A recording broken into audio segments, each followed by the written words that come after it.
कि इस समय भारतीय डाक विभाग में रोजगार के क्या साधन, उसके क्या अवसर हैं?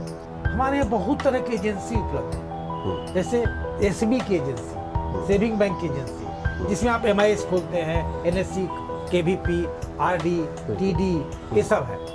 और महिलाओं के लिए खास है, महिलाओं के द्वारा जो महिला प्रधान आरडी की एजेंसी ली जाती है, उसमें 4% का कमीशन हर महीने दिया जाता है, यानी साल भर में कमीशन हो गया 48%।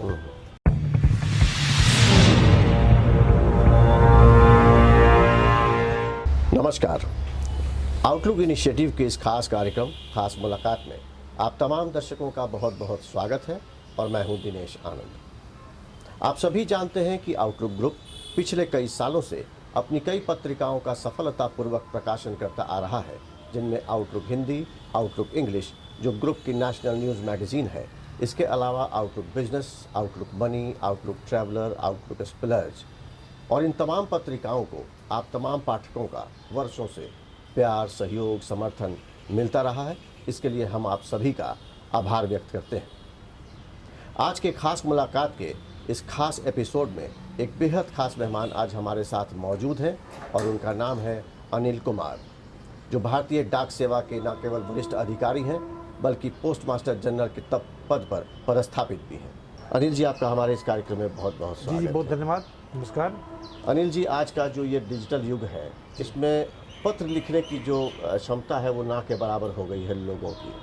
और ज़्यादातर अगर आप देखें लोगों को, तो पत्र लिखने का काम वो आजकल मेल पे कर लेते हैं या व्हाट्सएप के ज़रिए कर लेते हैं या वो एसएमएस के ज़रिए कर लेते हैं। आप भारतीय डाक सेवा के वरिष्ठ अधिकारी हैं, आप इसको किस नज़र से देखते हैं?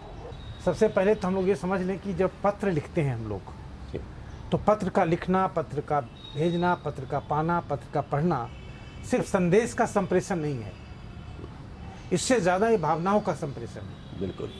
जब हम पत्र लिखते हैं तो जिनको पत्र लिखते हैं उनसे बाद में मिलते हैं, उससे पहले अपने आप से मिलते हैं। एक तरह से मनोयोग है, ये मनन है।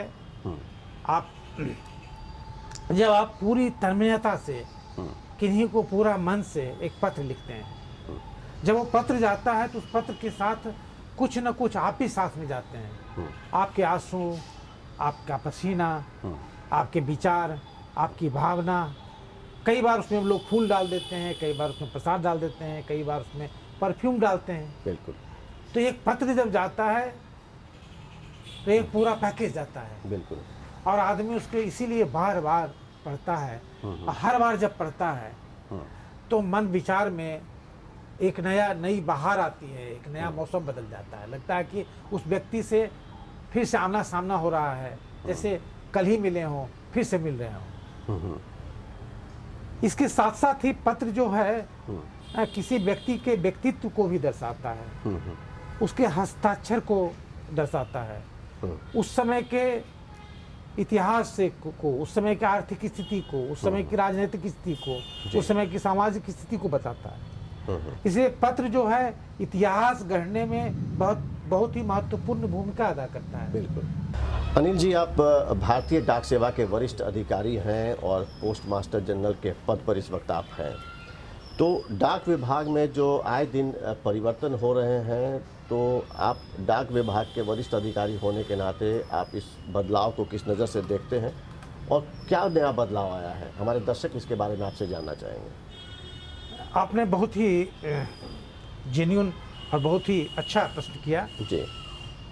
कल का डाकघर आज नहीं है वो।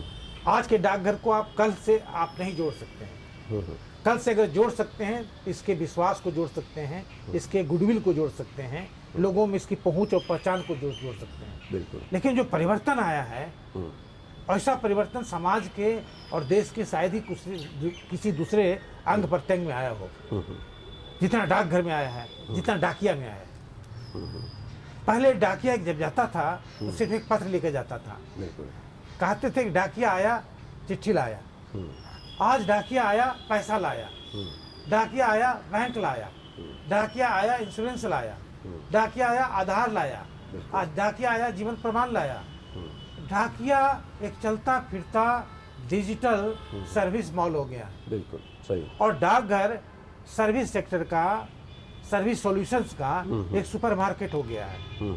आज रात में अगर अपने लिए 10 काम का लिस्ट बनाएं तो आप पाएंगे कि 6, 7, 8 काम एक डाकघर में एक छत के नीचे हो जा सकता है। बिल्कुल सही, बिल्कुल। आपको पत्र भेजना हो, स्पीड पोस्ट भेजना हो, एक्सप्रेस पोस्ट भेजना हो, पार्सल भेजना हो, एक्सप्रेस पार्सल भेजना हो, आपको बैंक पैसा ट्रांसफर करना हो, मनी ऑर्डर भेजना हो, इंश्योरेंस करवाना हो, बैंक अकाउंट खोलना हो, दूसरे बैंक के अकाउंट से पैसा निकालना हो, आप घर बैठे हमारे डाकिया जो है आपके किसी भी बैंक में पैसा हो, आपके घर बैठे उस बैंक से पैसा निकाल देता है।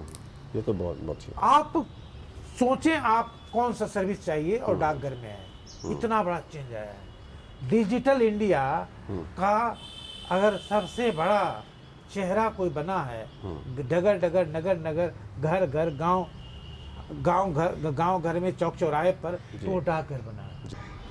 अनिल जी, तेजी से बदलते समय में डाक विभाग की भूमिका और इसके भविष्य को आप किस नज़रिए से देखते हैं? साथ ही बदलते वक्त के साथ डाक विभाग की नई और महत्वपूर्ण भूमिकाएं क्या हो सकती है? किन कारणों से डाकघर का भविष्य हमेशा बना रहेगा, इसके बारे में आप क्या कहना चाहेंगे? बहुत ही अच्छा, बहुत ही अच्छा। और ये प्रश्न पूछना हमारे लिए एक अवसर प्रदान किया है आपने जी। कि डाकघर, बहुत क्षेत्रों में लोग ये मानते हैं या सोचते हैं कि डाकघर का क्या काम होता है। जी। डाकघर भारत का, अपने देश का सबसे बड़ा नेटवर्क और सबसे बड़ा इंफ्रास्ट्रक्चर हो सकता है और है। करीब करीब 1,58,000 डाकघर जी।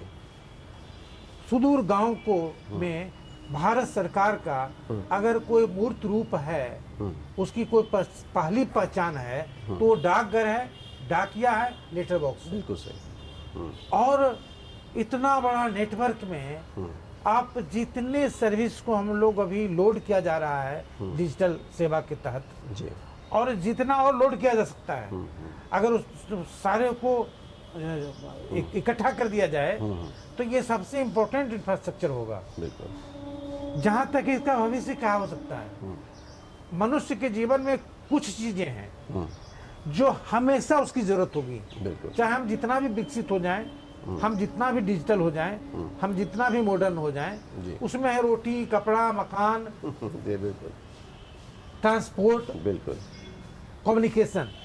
तो डाकघर ट्रांसपोर्ट और कम्युनिकेशन दो, और छठा है फाइनेंस।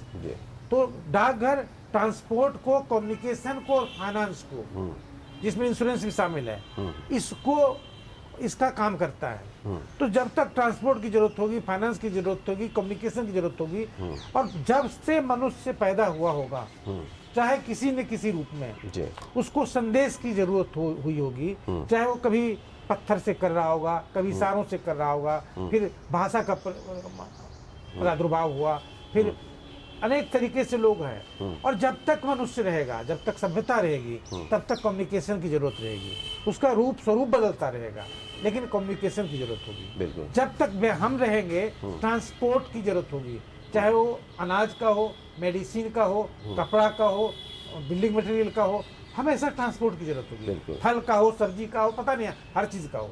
जब तक ट्रांसपोर्ट की जरूरत होगी, पार्सल की जरूरत होगी, लॉजिस्टिक्स की जरूरत होगी, डाक विभाग की जरूरत होगी। और इसलिए इसका फ्यूचर उतना ही ब्राइट है। बिल्कुल। अगर इसमें इस तरह की कितनी सेवाएं हैं, जैसे आज की तरह में ई कॉमर्स है।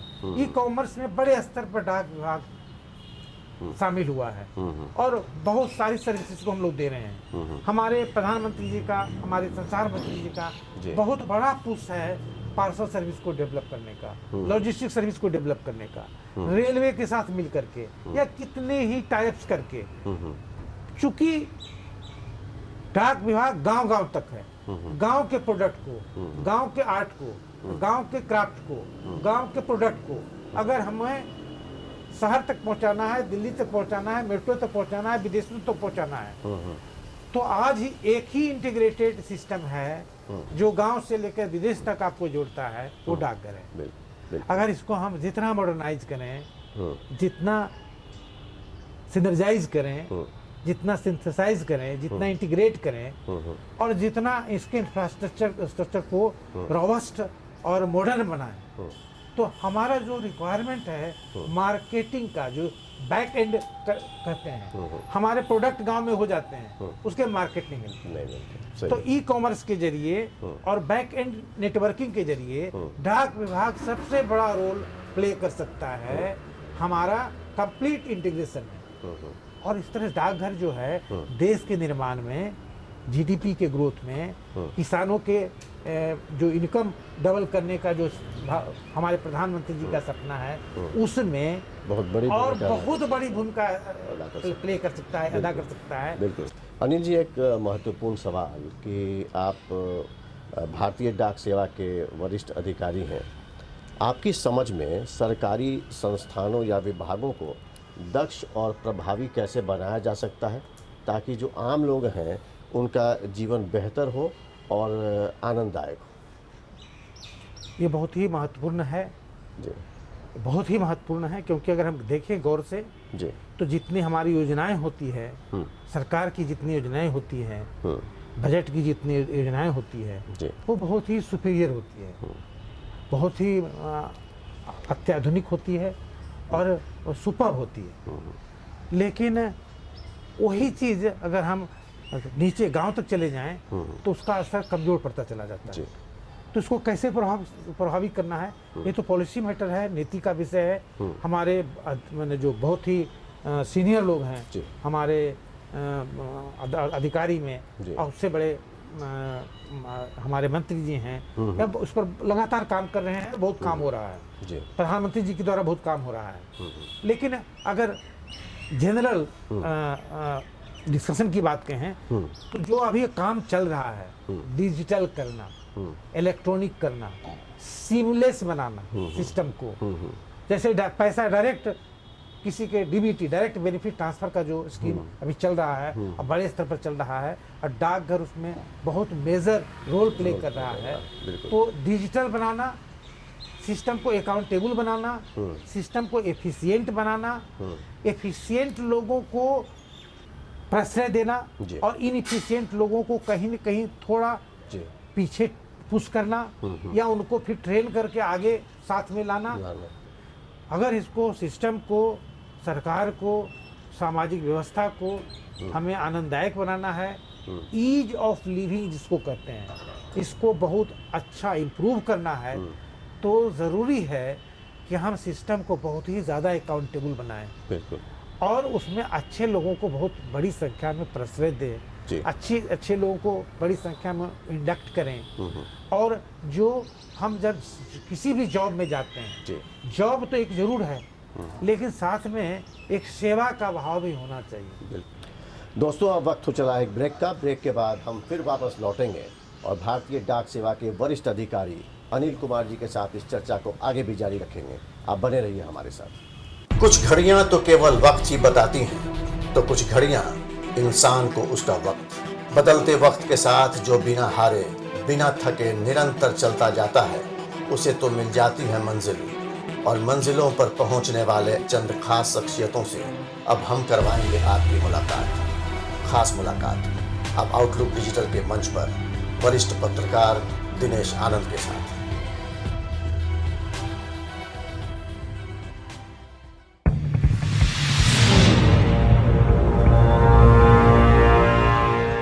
ब्रेक के बाद आप तमाम दर्शकों का एक बार फिर से बहुत बहुत स्वागत है। और आज हम बात कर रहे हैं भारतीय डाक सेवा के वरिष्ठ अधिकारी श्री अनिल कुमार जी के साथ। अनिल जी, हम सभी जानते हैं कि आप एक कर्तव्यनिष्ठ और समर्पित अधिकारी होने के साथ साथ सामाजिक और शैक्षणिक स्तर पर भी काफ़ी सक्रिय और सफल रहे हैं। स्थानीय सामाजिक एवं सांस्कृतिक सोच का कितना प्रभाव हमारे यहाँ व्यापार, विभाग और उद्योग पर पड़ता है?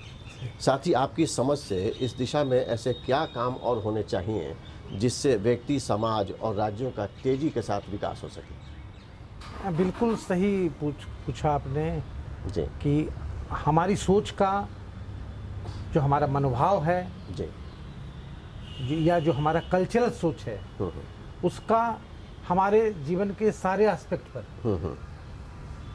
बहुत भारी असर होता है। जी। बहुत भारी असर होता है। जैसे अगर हम आज की तारीख में देखें जी। तो एक नई बात चल पड़ी है कि सब कुछ जो वेस्टर्न है जी। हम उसी का नकल करना चाहते हैं, उसी का एपिंग करते हैं, अंधा नकल करते हैं। बट जो वेस्टर्न है वो मॉडर्न है, जरूरी नहीं है। बिल्कुल। लेकिन जो वेस्टर्न है उसी को हम आज मॉडर्न मान चले हैं। जी। हमारा जो हेरिटेज है, जो हमारा कल्चरल हिस्ट्री है, जी। जो हमारा कल्चरल लीनिएज है, वो इतना रिच है, इतना रिच है, उस पर थोड़ी भी नजर नहीं है। भारत के लोग जब यूके जाते हैं, इंग्लैंड जाते हैं, जी। तो शेक्सपियर का घर देखने के लिए 10 से 20 पाउंड का टिकट लेते हैं। बिल्कुल। और अपने ही घर में राम वृक्ष बेनीपुरी हैं, दिनकर जी हैं, जी।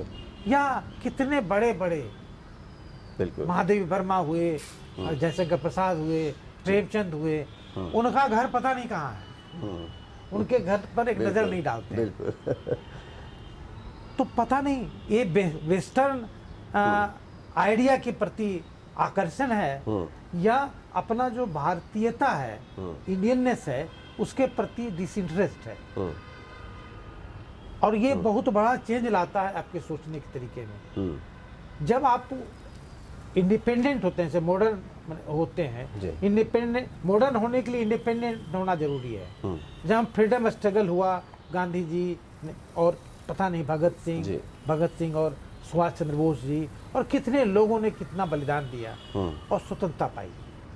लेकिन आज भी हम स्वतंत्र नहीं हुए हैं कुछ आइडिया से कि भारतीयता और भारतीय संस्कृति कितनी रिच है। बिल्कुल। और इसका दोष आज ही हम देते हैं मेघालय को।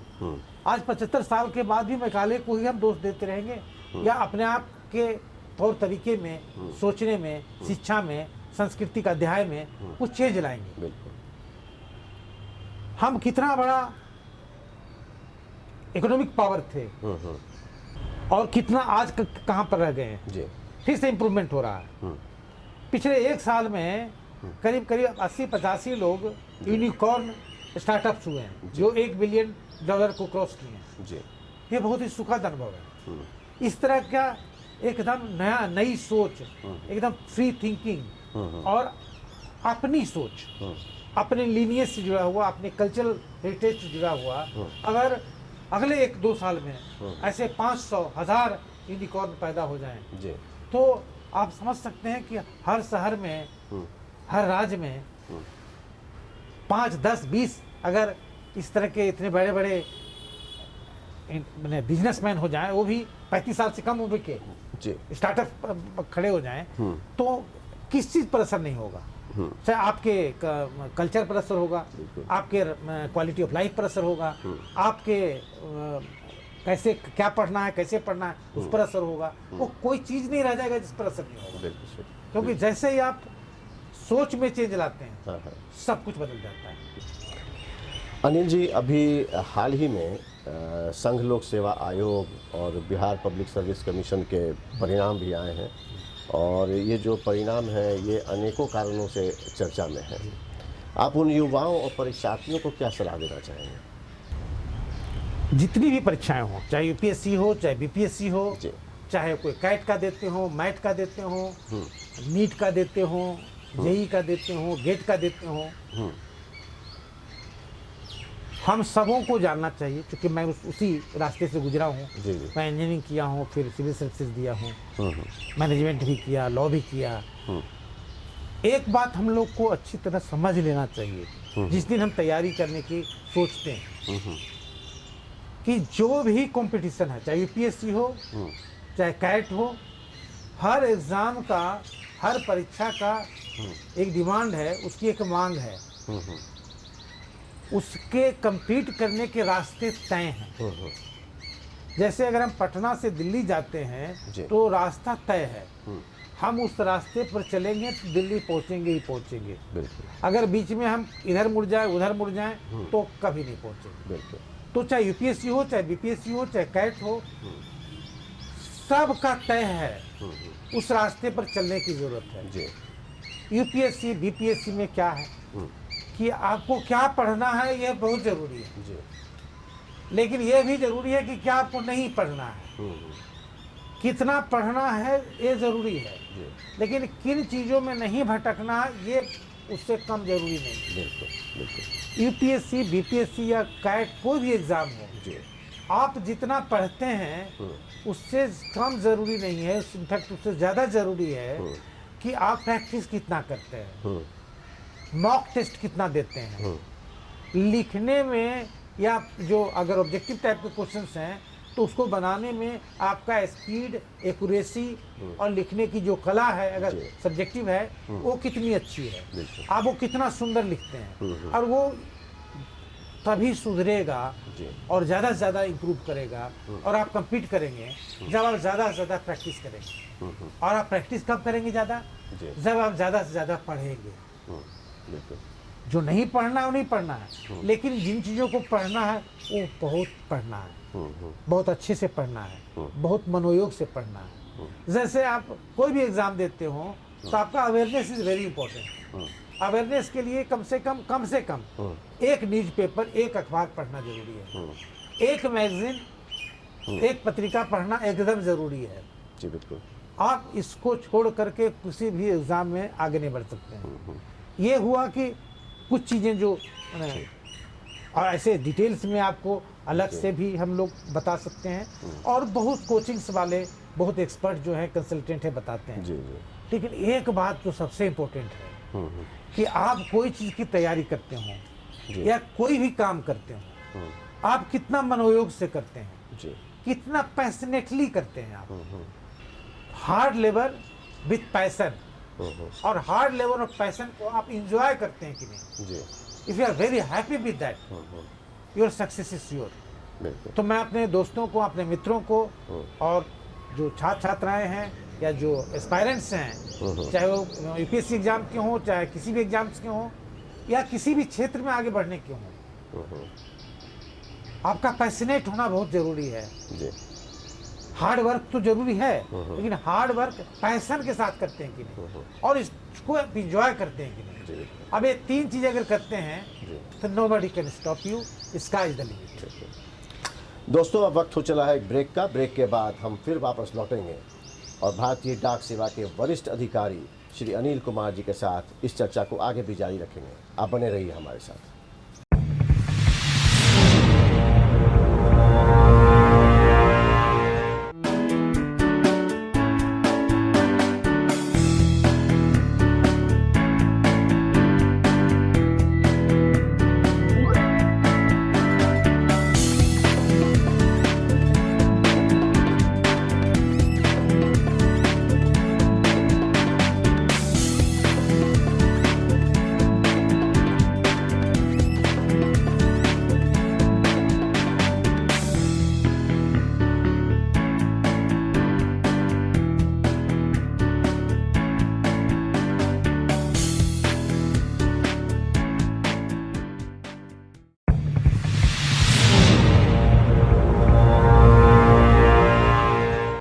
ब्रेक के बाद आप तमाम दर्शकों का एक बार फिर से बहुत बहुत स्वागत है, और आज हमारे साथ मौजूद हैं भारतीय डाक सेवा के वरिष्ठ अधिकारी श्री अनिल कुमार जी।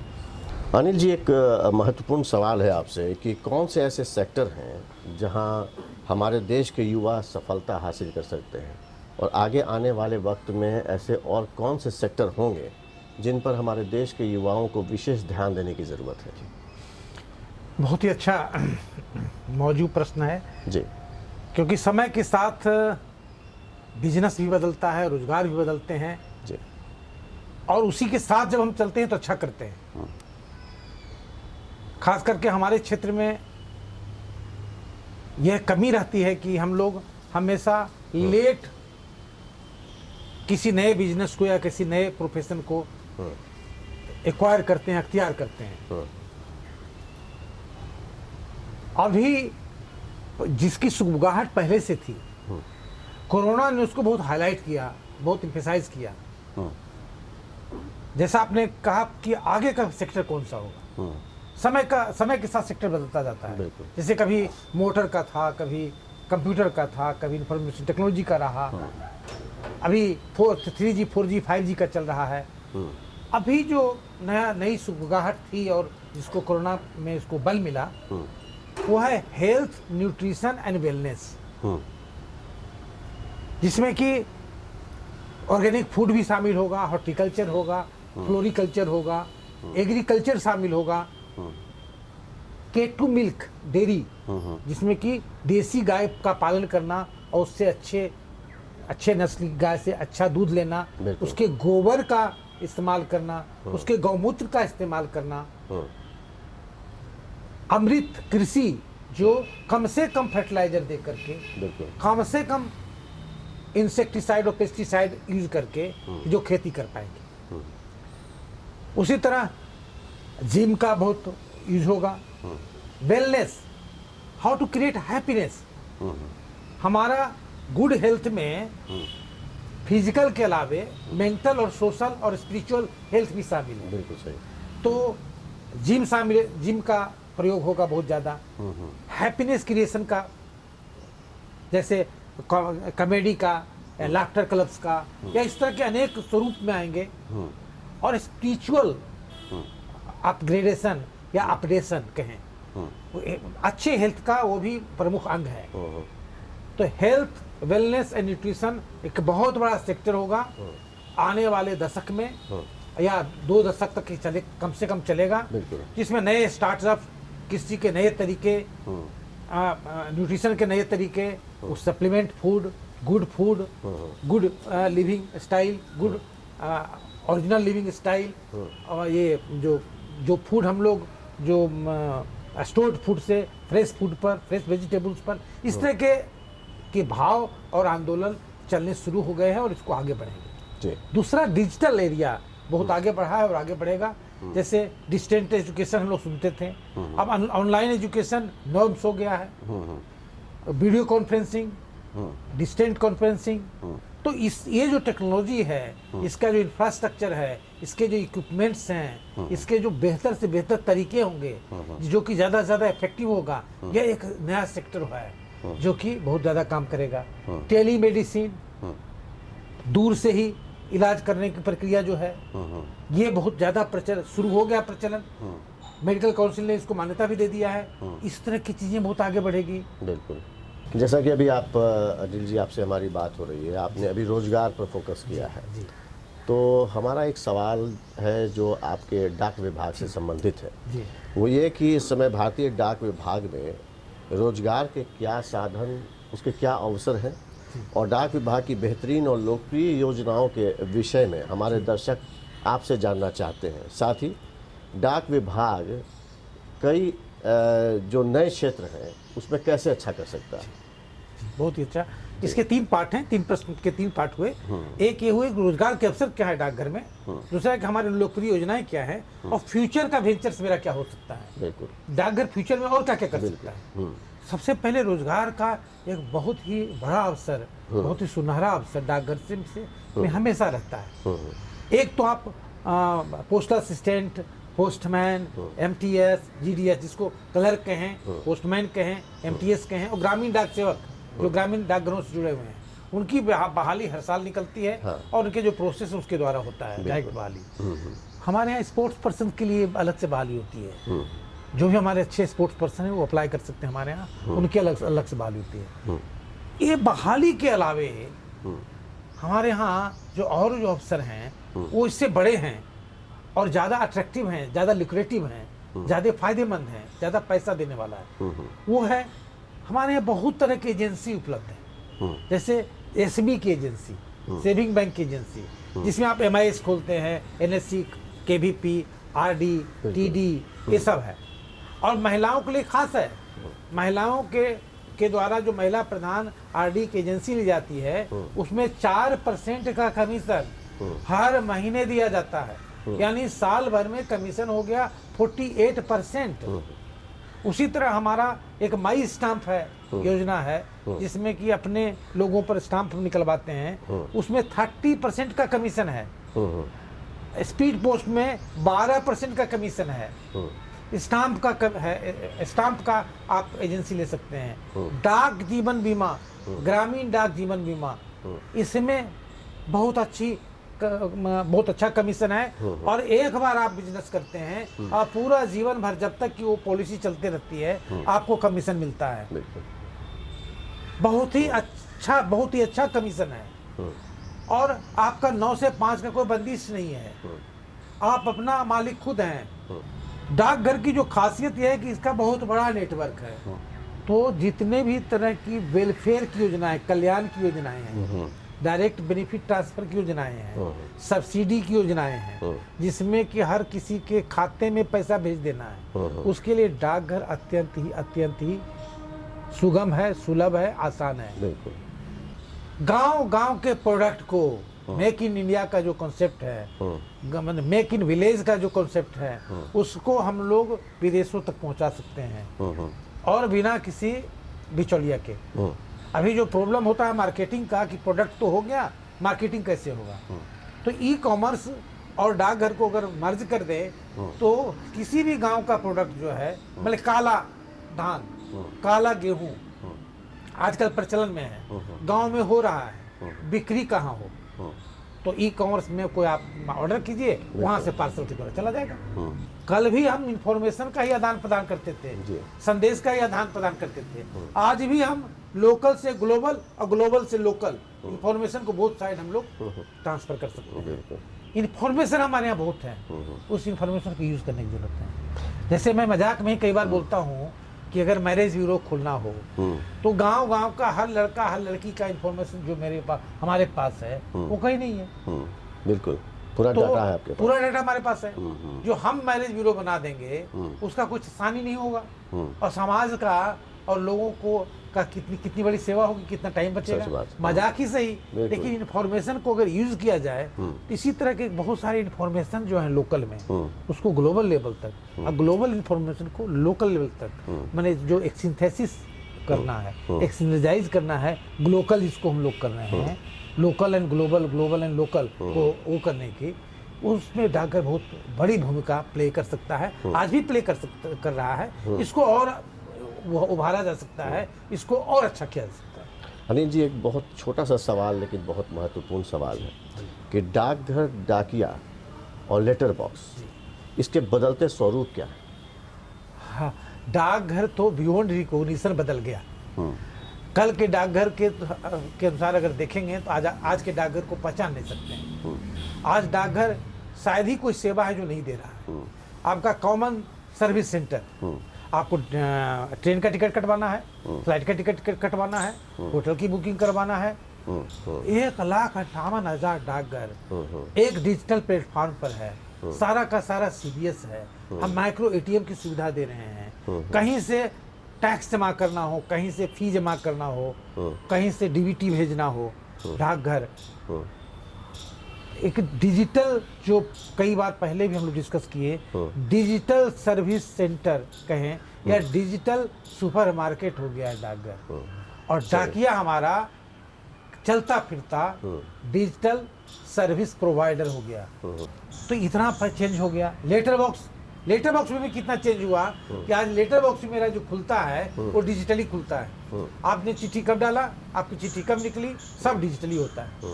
तो अगर चेंज देखें, परिवर्तन, तो जितना डाकघर, डाकिया, ये विभाग में हुआ है शायद ही कहीं हुआ है। अब इसको है एसिमिलेट करने की, अब जरूरत है सारे लोगों के बीच में इसको जिसे कहें कि इसको अपना लेने की, और उसको सेवा के लिए, उसमें सेवा में जो आहुति सब लोग दे रहे हैं उसमें इसका यूज करने का।